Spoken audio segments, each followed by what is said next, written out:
Standing silent for over 4,500 years, the Ring of Brodgar is one of the most breathtaking and enigmatic stone circles in the world. Located in Orkney, this prehistoric monument rises from the landscape caught between two lochs, Harray and Stenness. Unlike other stone circles, the Ring of Brodgar is huge, with a near-perfect circular shape, stretching over 103 metres in diameter. It's thought to originally consisted of 60 standing stones, only 27 remain today, their weathered forms whispering secrets of the past. This remarkable stone circle was not merely built by hands, but by minds and hearts in perfect harmony with the world around them. The people who constructed this site understood something that modern society has forgotten. They were fully in tune with nature, and their spiritual and physical lives were intricately woven into the fabric of the earth itself. The Ring of Brodgar isn't just a structure, it is a living part of the earth, part of a greater web of energy and connection that stretches across the land. Alright, how are you doing? So here we are, the incredible Ring of Brodgar, the Orkney Islands. This is without a doubt, I think, my favourite stone circle on the planet. This stone circle is the Ring of Brodgar dates from around 2500 BC, thereabouts. It's the third largest henge monument in the British Isles, and there are 27, I think, stones remaining, and it's thought there was up to 60, and it's just an incredible sight. This so atmospheric, blue skies today. It sits between the lochs of Harray, Stenness, and you can see behind me there. It's just beautiful. This place isn't just a physical location, it's a sacred space, carved from the living earth, its energy radiating through every stone. These stones were placed with purpose, with intent, by people who sought balance, harmony, and union with the natural world. The ancients knew that everything in the universe was connected, and they were deeply aware of the earth's pulse, a pulse they could feel beneath their feet, in the air around them, and within their very being. I believe they saw the earth as a living entity.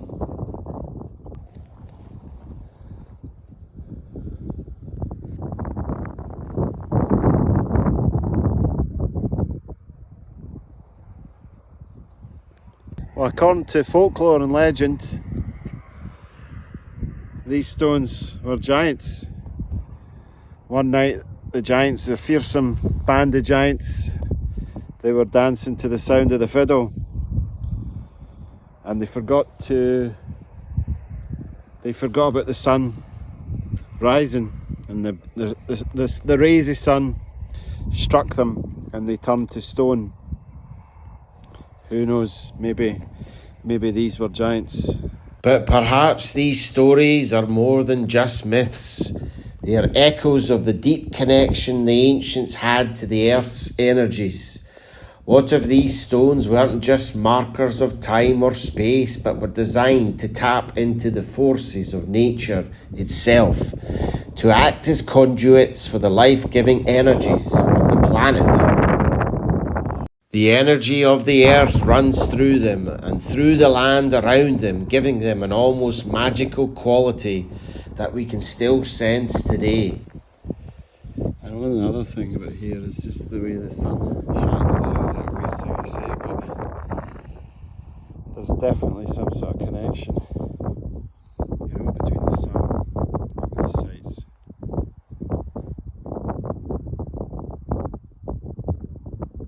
This is the Comet Stone, which is a monolith which lies 140 metres east of the Ring of Brodgar. Right behind me is the Comet Stone. This is about 140 metres southeast of the Ring of Broadgar itself. cracking stone, and you can see the Ring of Brodgar. Folklore suggests the comet stone is the petrified remains of a giant fiddler who, along with his companions dancing at the Ring of Brodgar, were turned to stone by the light of the rising sun. The name was coined by antiquarians who saw the outlying standing stone as orbiting the Ring of Brodgar, or the Temple of the Sun as they called it. The 1.75 metre high stone stands alone on a low oval mound. It is an amazing vantage point for viewing the entire Ring of Brodgar and the landscape surrounding it. As you walk from the Comet Stone to the Ring of Brodgar, it is an amazing experience. You can feel the energy of this very sacred place.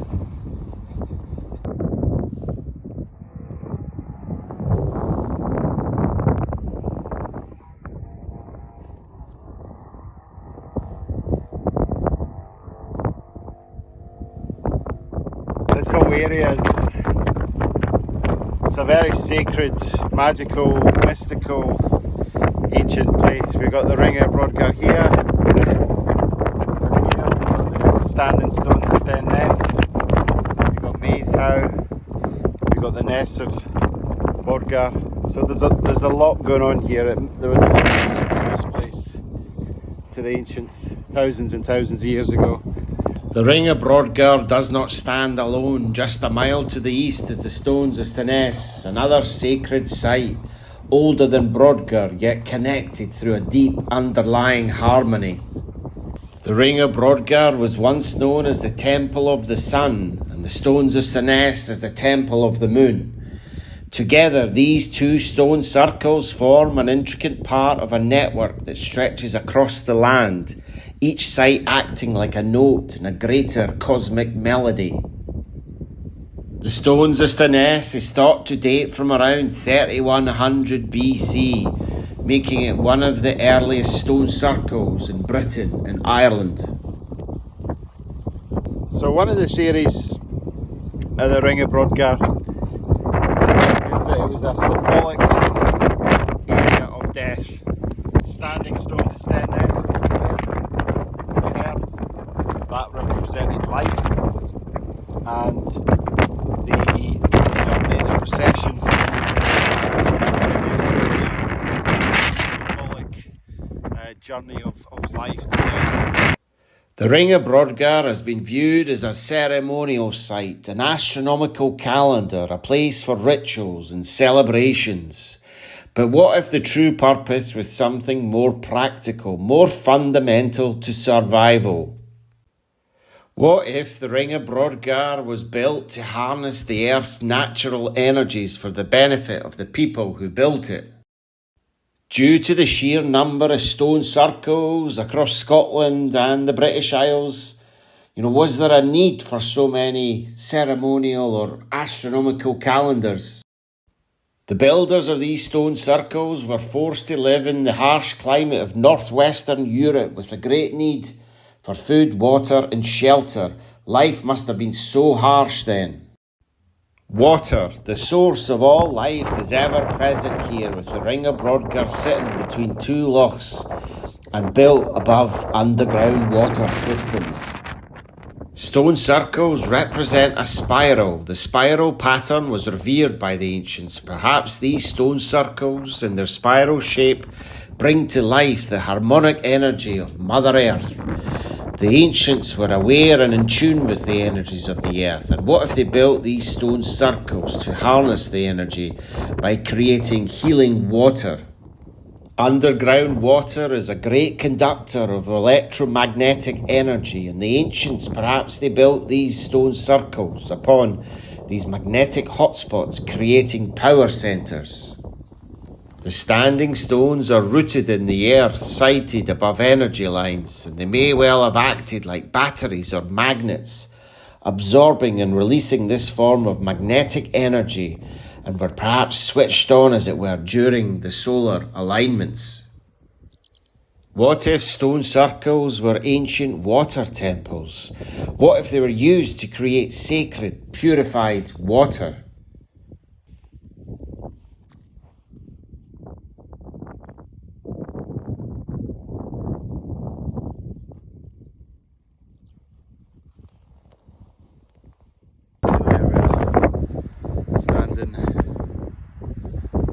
almost like the centre of the stone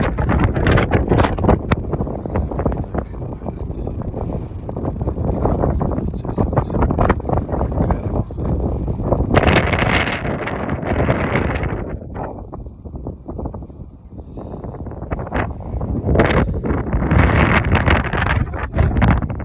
The ancient builders of this site had an uncanny ability to choose these locations because they understood the flow of water beneath their feet. They were truly connected with nature. So what if these sites were built not just to honour the water, but to harness its energy, transforming it into something even more powerful?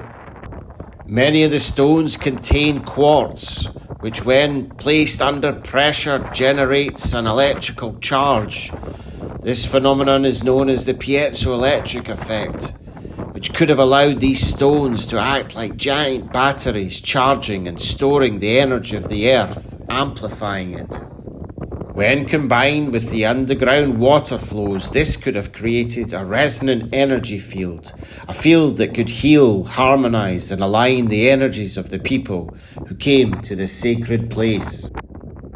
So one of the common things you always find with stone circles is water. I've shared a wee video on my YouTube channel recently on some ideas and thoughts about the true purpose of stone circles.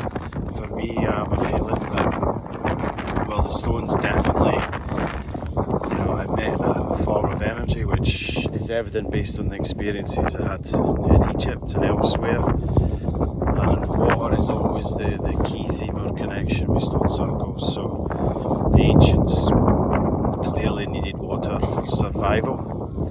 However, I think the stone circles are placed on sacred spots where there's earth energy currents, and the ancients were able to tap into that harmonic energy of Mother Earth and place these stone circles on land where there was deep underground water. So perhaps the stone circles were built to create a healing water. The people who built the Ring of Brodgar understood that everything in the world was connected, that the earth, stones, the water and the sky were all part of one living, breathing organism. I truly believe that the ancients viewed the earth as a living entity. They lived in harmony with nature, listening to the rhythms of the earth and tapping into its deep, hidden energies. They knew the power of the land. They could feel it, understand it, and use it to shape their world. Perhaps we too can learn to reconnect with the earth, to feel its pulse, its vibrations, and to honour the ancient wisdom that has been left behind in the stones. So what do you think? Was the Ring of Brodgar a site for ceremonies, or was it built to tap into the earth's energies for healing and survival? As always, thank you so much for watching. I really appreciate it. Please give us a wee like, comment and subscribe to Rep and Nature. Alright? Nice one.